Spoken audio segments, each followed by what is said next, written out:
Well, good morning, everybody. My name is Mike King, and I'm the senior pastor here at Suburban. And this morning, we're finishing up a teaching series that we've been in for the last few weeks. It's called Fully Alive.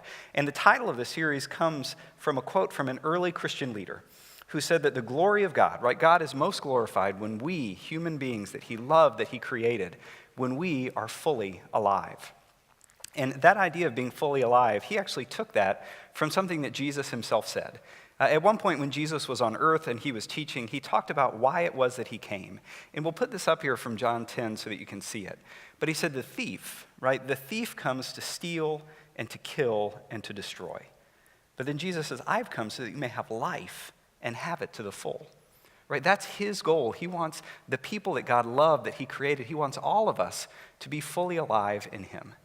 And because that's his goal, that's really our goal as a church as well. Really, everything we do is designed to help people meet Jesus and become fully alive in him. And we've been talking about this right now in this series, because at this time of year, we're starting to make plans about what we want to do during the academic year, how we want to commit to invest our time. So what we're trying to do in this series is just encourage you, as you're at the start of the year, as you're thinking about what you want to do, to make sure you choose to do some things that intentionally help you connect with God so that you can be fully alive in him. So as we've gone through this series, we've looked at a number of them, right? We talked about the importance of relationships, and I think these are listed out in your bulletin for you to keep. But the importance of relationships in terms of how relationships help us connect with God and grow in our relationship with him. We talked about how important it is to actually apply what it is that the Bible says, right? When we actually put these things into practice, that can help us as we grow. Last week, we looked at this idea about finding a way to serve, finding what our place in ministry is, and how when we serve, that really lights us up and helps us be fully alive. And this morning, we're going to talk about a last key thing that we can do to help us really connect with God. But to set that up, I want to do a little bit of a science experiment with you all. So this is just, 3 vases of water, just plain, clear, ordinary, normal water. And I just have some food coloring. And you guys, I'm sure you remember from art class back in 6th grade, the color wheel and kind of how color works. If not, you probably remember that Ziploc commercial, where it says that yellow and blue makes green. Yeah, this is easy. I remember that commercial. So if we get this food coloring, right, so you got to imagine if you put the same number of drops of blue and yellow into the cup, and you stir it up, what color do you think we're going to get when we get it all stirred up in here? Yeah, this is the play along part of the sermon. You can feel free, right, green. So if you kind of mix the yellow and the green and the blue pretty evenly, you get green. Well, what do you think you're going to do if you get a whole lot of blue and just a tiny little bit of yellow? Right? You think it's going to be more green or it's going to be more blue, right? Yeah, it's going to look more like blue. And the same thing is true, right? What do you think you're going to get if you get a whole lot of yellow and just a tiny little bit of the other color, the blue?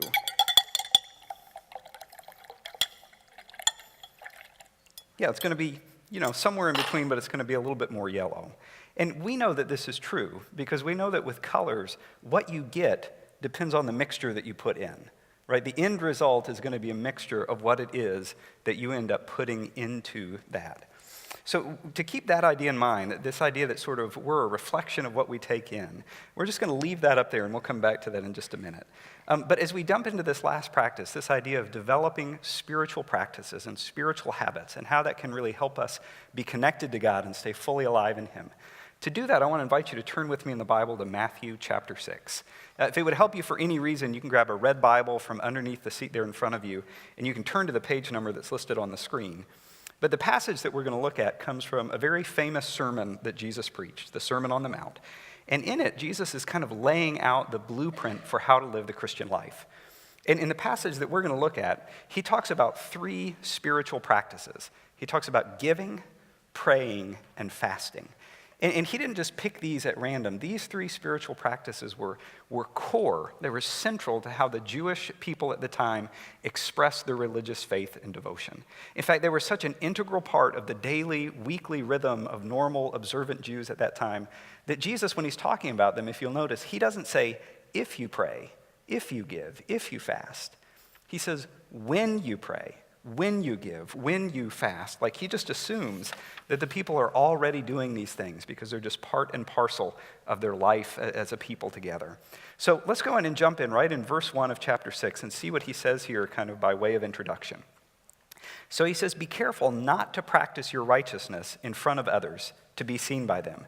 If you do, you will have no reward from your Father in heaven. Okay, so before he even begins to talk about these actual practices, the giving, the praying, all of that, he gives this kind of word of caution where he talks about motivation. He says, hey, before we do this, you need to just really be careful about where you do these things and why you do these things and how you do these things. Because if you are just going through the motions with these practices so that people will look at you and think, wow, he's a pretty holy, spiritual guy, he says you're kind of missing the point. So that's kind of his opening shot in this argument. It's this word to kind of keep an eye on our motivation. And then, so he does that, but then look at where he goes from there. And again, he says, so when you give, right? It's when you give, not if you give. It's assumed you'll do it. He says, so when you give to the needy, do not announce it with trumpets, as the hypocrites do in the synagogues on the streets, to be honored by others. Truly, I tell you, they have received their reward in full. Okay, so what Jesus is doing, he's going to talk about giving and praying and fasting. And in each one of these sections, he sets up a contrast. He says there's the way you're supposed to do it and the way you shouldn't do it. And to sort of talk about the way that you shouldn't do it, he talks about this group that he calls the hypocrites. And in this sense, he says, you don't want to be that guy, essentially. So when it comes to giving, how do hypocrites give? Right? They announce what they're doing. They make sure that everybody can see just how incredibly generous they are and what wonderful people they are. That's what he's kind of getting at with this image of announcing it with trumpets. I doubt they actually had people kind of behind them as they're walking down to put the offering, But they had ways. I'm sure they had ways of making sure that people saw that they were giving and that they were being so generous. And Jesus says that the people who give that way are hypocrites.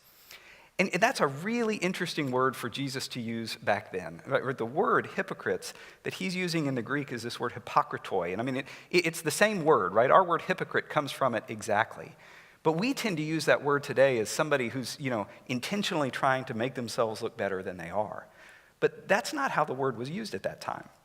Like the word that he's using there to mean hypocrites was a very common word in that day and age, and it came from the world of theater. Okay? A hypocrite was just an actor who wore a mask on the stage, right? We've seen these kind of masks before, right? So they've got a mask to sort of present to the audience a person that they really aren't. It's not a word that talks about motivation at all. It just talks about the role that these actors would play. And this is a term, this acting term would have been very, very familiar to Jesus' audience in the first century. Because just about an hour's walk away from the town where Jesus grew up was the city of Sepphoris. And in Sepphoris, there was this enormous Roman theater.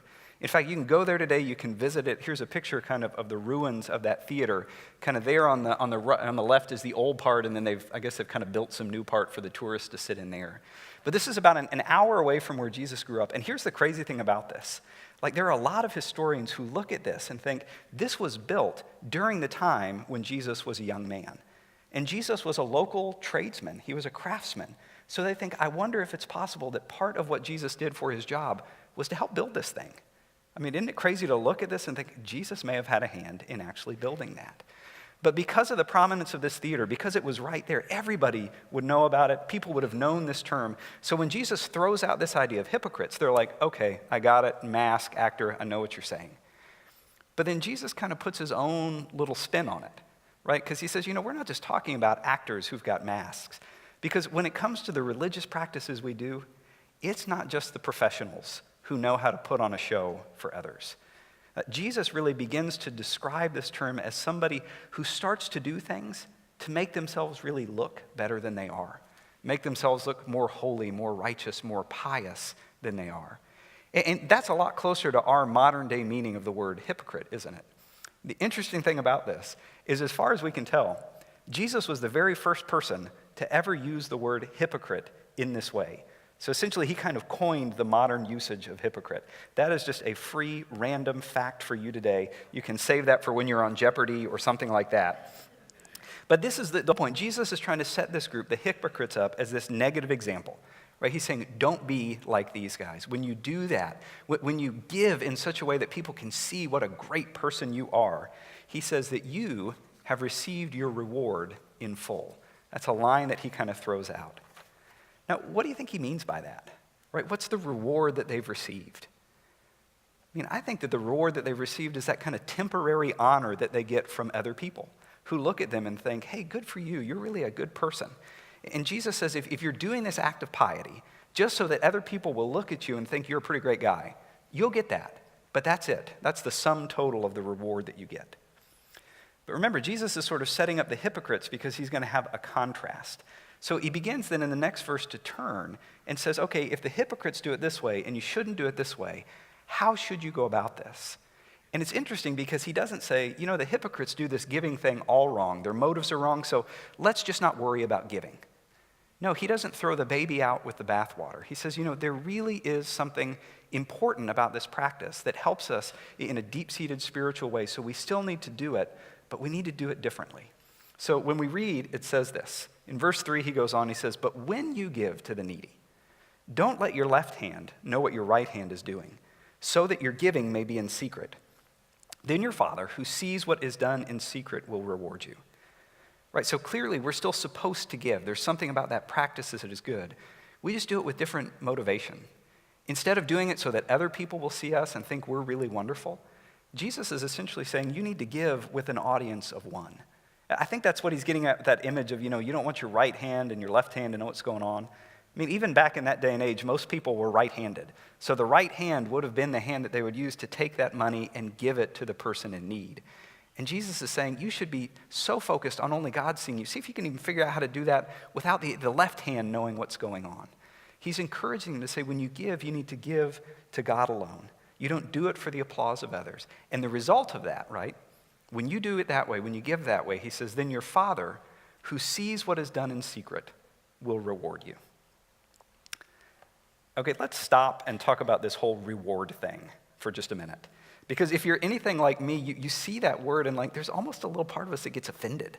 Like, Jesus, I'm not doing this for a reward, right? Don't talk about that. I mean, I'm not giving to you because I'm trying to buy your favor or I expect something. No, we give because he gave to us. We love because he loved us. And it's really tricky sometimes to talk about rewards in church because, sometimes you hear that and it's like, okay, Mike, you're talking about rewards. Are you turning into one of those guys, that just talks about, hey, if you just love God, and most importantly, if you turn your check in every month, then God promises you'll have health and you'll have wealth, you'll have perfect teeth, your kids are going to get an athletic scholarship to college, your lawn is going to look good, your grapes aren't going to have yellow jackets in them. It's just all going to be perfect. Sometimes when you bring this up in churches, people are like, Mike, you're not turning into one of those guys, are you? Well, because that's just a load of junk. And it's true, I really agree with you on that.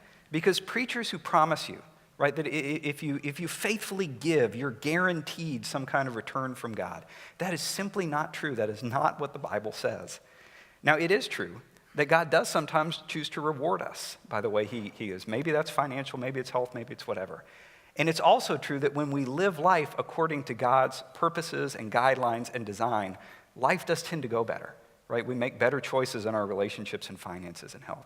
But there is no promise, right? It's not like when we give to God, he owes us something. And if we give him this down payment, he's got to come through, right? God is not this great cosmic vending machine up in the sky. And sometimes churches talk about this reward that way, which is why it kind of sort of raises our hackles a little bit to hear about rewards in churches. But here's the thing. I'm not the one who said that your Father, who sees what you do in secret, will reward you. Right? Jesus said that. So if we have an issue with this, we need to bring it up with him and really figure out what it is that he's going on. Why is he saying that? Because he's the one who said it. And here's the crazy thing. He doesn't just say it here. He says it over and over again in this chapter. Right? Let's keep going. So in this next section, he talks about prayer. And he says this. He says, and when you pray, again, not if you get around to praying, when you pray, don't be like the hypocrites, for they love to pray standing in the synagogues and on the street corners to be seen by others. Truly, I tell you, they have received their reward in full. Right? We've heard this song before. If you're doing this just so that other people will see you and think you're great, that's the only reward you'll get. But then he goes on. He says, but when you pray, go into your room, close the door, and pray to your Father who is unseen. Then your Father, who sees what is done in secret, will reward you. Right? If that sounds familiar, it's because he's making exactly the same point that he just made before. But then he ends up going on. If you skip down to verse 16, he starts talking about this other practice, about fasting. And he says this. He says, when you fast, again, not if you fast, when you do it, when you fast, don't look somber as the hypocrites do, for they disfigure their faces to show others they're fasting. Truly, I tell you, they have received your reward in full. Right? Don't be like the people who just like, oh, can you see how much I'm suffering for the Lord and giving up? Aren't I so holy? He says, no, if that's all you're doing, you'll get a pat on the back, but that's it. He says, instead, when you fast, put oil on your head and wash your face, kind of the normal grooming practices of the day, so that it will not be obvious to others that you're fasting, but only to your Father who is unseen. And your Father who sees what is done in secret will reward you. Right, so there's that word again, reward. So let's get into that. I mean, what is the reward that Jesus is talking about? Right? If it's not the health and wealth stuff that some pastors talk about, what is it? I mean, I think it's pretty simple. I think the reward that Jesus is talking about is a deeper connection with God. Right? It's a connection with his love, with his grace, with his power. It's a connection that can ultimately transform us and help us be fully alive in him. At one point, there was a pastor named John Stott who was writing about this idea of rewards, talking specifically about prayer. And he tries to sort of talk about what the rewards of prayer are, what Jesus is getting at here. And he says the rewards in prayer, there's so many we can hardly count them. He says that when we pray, prayer reminds us that we are indeed God's children. And we are granted a strong assurance of his fatherhood and his love. He lifts the light of his face upon us and gives us his peace. He refreshes our souls, satisfies our hunger, quenches our thirst. We know we are no longer orphans, for the Father has adopted us. We're no longer prodigals, for we have been forgiven. We are no longer alienated, for we have come home. See, I think that's the reward that Jesus is talking about, the real value of private disciplines, things like prayer and giving and fasting and reading the Bible, is the connection with God that they provide. Because the more we stay connected to him, the more his life and his power come into us, the more we become fully alive, and we can really grow into the life that he has for us. It's that connection that has the power to remind us of the truths that we've forgotten, to encourage us and to keep us going when we want to quit. And that's really kind of what's going on with this whole thing with the drops and the food coloring and all of that. I mean, I think what these things can do is they can remind us that who we connect with, that what we listen to, that what we choose to take in is ultimately going to help determine who we become and how we think. I mean, Jesus really wants us to stay connected to him, to be his disciples, right? To receive his life, his love, his wisdom, his power, so that every day we look more and more like him. We think like him. We act like him. We make choices like him. That's what it means to be a disciple, to sort of receive from the master so that you begin to look and act like them. And here's a sort of basic truth about human nature.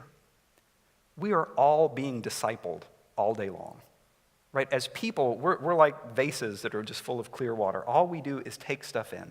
We take stuff in from the environment around us. And the different things that we choose to connect to or that we're exposed to, they're like these different bottles of food coloring. They really do impact us. And we can't change that. That's just part of the nature of who we are. But given that that is what is true about us, what can we do? Well, what we can do is we can make intentional choices about what we're going to connect to and how much we're going to let in from different things. And that's why I think Jesus is stressing the importance of these private, personal, spiritual practices, spiritual habits. It's why it's important to pray. It's why it's important to give. It's why it's important to read the Bible, because these are things that connect us with him. And they're like, if he's food coloring, right? It's how we get more big Jesus drops of food coloring in instead of all of these other food colorings. And that's why it's so important. We talk about this specifically at this point in the series, because we want you to make some commitments this year. We want to invite you to make commitments to do these things outside of the hour that you spend here in this service on Sunday morning. Because coming to worship together is great, and it is wonderful, and it is essential. It's a drop of food coloring for sure. It may even be a really big, powerful drop. But there's just no way that that one drop of food coloring can make up, the hour that you spend here, that can make up the difference for the 20 hours that we spend every week being discipled by CNN. or ESPN or Fox News or Netflix or People Magazine or whatever it is that we choose to take in. Right? That's why, if you let so much of that in and just a little bit of Jesus, you're going to look more like what you let in instead of looking more like him.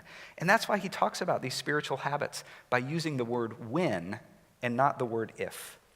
Because he knows that if we really want to be fully alive in him, if we want to stay connected, part of the secret of doing that, when it comes to these practices, is moving from if to when. Right, moving from, sometimes we do these on occasion if we think about it, to making sure that they're a regular, consistent part of our lives where we're connected to his life and his power. So the simple question I want to ask you today is, what spiritual practices and habits can you commit to doing, can you develop in your life this year to help you connect with the power of God on a regular basis? Right? What kind of routines or habits can you get into so that your connection with Jesus is not an if connection, but is a when, a regular connection? And I know that some of us are already doing these things and we found them to be so life-giving, but for others of us, some of these practices maybe are something we need to get back into, or they're really brand new, right? Things like regular prayer or giving or reading the Bible, or maybe we did them for a season, but it seemed kind of strange or odd and we got out of the practice. So what I want to encourage each of you today is just to look at this list of spiritual practices that are up on the screen. And this is not exhaustive by any means. This is just, the top 5 or 7 that came to mind for me. And what I want to encourage you to do today is just look at that list and ask God to help you identify one of them that, if you made it more of a regular habit this year, could help you connect with him in life-giving ways. And then once you've done that, once you said, okay, it's number 4, it's solitude, it's studying the Bible, then I just want you to think about some actual practical steps that you can take to sort of make that a habit in your life. Because we all have steps that we take that keep our habits going, right? Just an example, we are in the habit of drinking coffee every morning when we get up. Which means that every night before we go to bed, kind of part of the habit is that one of us goes down and fills the pot and puts the grounds in and sets the timer so that we actually have a reason to get out of bed in the morning. We can smell the coffee. Right, but if we want to make something a habit, there are things that we can do to sort of build that habit into our lives. And the same thing can be true for these spiritual practices and habits as well. So, what could that look like for you? Take prayer, for example. Right, if you need to make prayer more of a regular habit, what are some habits or routines or things that you could do to do that? Maybe you've got a phone and you just set an alarm to go off at a certain time every day. My sister-in-law in Salem, it's annoying to be with her because she's got 90 alarms on her phone and they're just always going off at different times. And it's like, that reminds me I need to take my medicine, or I need to set this, or I need to do that. But if it's just getting into the habit, set a timer so that every day at a time that's convenient for you, the alarm goes off and it reminds you to stop and pray. And you do that until it becomes a habit. Right? Or maybe you're like me. Maybe each morning you've got to have that first cup of coffee. So you say, okay, I'm going to pray while I drink that first cup of coffee. That's the habit I'm going to get into. Or maybe, if you have a hard time focusing in prayer because you get sleepy or sitting there, maybe you make it active. You decide, when I go for a run, I'm going to pray. Or a couple of times a week, I'm going to set time out to take a walk around the neighborhood. And instead of listening to music while I do that or talking to a friend, I'm going to use that time to pray. My wife Martha and I were talking about this the other day, and prayer, a regular discipline of prayer, is one that in times in our life has been a struggle for us, because Martha and I both, we're the kind of people, we love to check things off the list, and have quality time in prayer. It's kind of fuzzy, so it's sort of hard to know, can I check that one off? Did I do it? Did I not? So realizing that, there are just some things that we've started to do. So for example, this week, one of the things that I did is, I realized I'll get up in the morning and I'll read the Bible and I'll pray. But if prayer is a conversation, and some of that is speaking and some of that is listening, I don't make a lot of time to stop and listen. So this week, what I said, okay, I'm going to get up, I'll read Scripture, I'll think about it, I'll pray about it, and then I just set a timer on my phone for a few minutes. I said, okay, God, until the timer goes off, I'm just going to try to listen. I believe you're real. I believe you speak to me. You speak through the Word. I've been reading. I've been praying. God, what do you want to say to me today? And some mornings that was really meaningful, and I felt like I heard from him. And other mornings, my brain was, jumping all around, thinking about the to-do list. But it's a practice. It's a habit I'm trying to build and trying to get into. So there are things that you can do to sort of move in that direction. Or giving. Right? Think about giving. Maybe you look at this and you think, okay, giving is not a discipline that I'm in, but it's something that if I did, I believe that could be a real benefit to me. What are some habits that you can get into to help you do that? For Martha and I, once a month we kind of sit down and we look at our budget for the month and we pay the bills. And because giving 10% back to the church is a priority for us, we decide that the first thing we're going to do as we sit down to kind of have that monthly meeting is write a check to the church, right? That way it gets done first. That's the habit that we're in. Now, for some of you, you're like, what is a check? Like, do people still write those things? I mean, do people still do that? There are other ways that you can make that a habit, right? You can go online. You can automate your giving. There are different things you can do to make it a habit. And for some of you, you may be sitting there thinking, okay, I knew sooner or later Mike, televangelist Mike was going to come out and he was going to be coming for my money. Here's the thing. I don't want you to develop a habit of giving because we as a church want something from you. We want to encourage you to do this because we want this for you. Right? There's this incredible power of God that comes at work in our life as we lean into the generosity he asks us to do. So if you doubt our motives, right, but still want to give this a try, here's what I would encourage you to do. Like for the next 6 months, pick a percentage. Maybe 10% is too high. Maybe it's 3, whatever that is. Pick a percentage and give that money to another church. But keep coming here and just see what God does. Right? And if you decide that God's working and blessing that, which I'm sure he will, it makes sense for you to eventually give your money to the church where you participate so you can be part of what God is doing here. But if you genuinely are suspicious of the church and its motivations, give it somewhere else. But give it nonetheless and just see what God does. See what he does through that. Right? Or maybe for you, it's reading the Bible. You realize that's a habit you need to get into. Are there steps and things that you can do? Absolutely. Right, get a reading plan and stick with it. YouVersion has a wonderful app that you can put on your phone or tablet. Find a reading plan. You can set the notifications up so that every day it sends you an email or an alert pops up on your phone and reminds you, hey, do this, you need to read. Right? Or one of the things we do to help you continue to dig into the text that we talk about in the sermon is on the back page of those sermon notes, there are just some questions of things that you can do to wrestle with that during the week. Right? Maybe the habit that you can do is you just stick that in your lunchbox. So every day when you're at work or you're at school, you decide, I'm going to take a few minutes while I'm eating my sandwich, and I'm just going to dig into God's word a little bit more. Right? The thing that we want to encourage you to do this year is to figure out which of these things could God use if you made it a real habit to sort of give you more of his life and his power. And then just try to build some practices and habits and structures into your life that will help you support doing that. And in just a minute, the musicians are going to go ahead and come on up. And we're going to have a little bit of music and give you an opportunity really just to stop and reflect, not just on what we've talked about today, but what we've talked about in this series as a whole. And really kind of think, okay, what do I need to do? Are there steps I need to take? Are there things that I can do to really connect with God in more intentional ways this year? But as they're coming up, I just want one caveat. I just want you to know this is a guilt-free zone.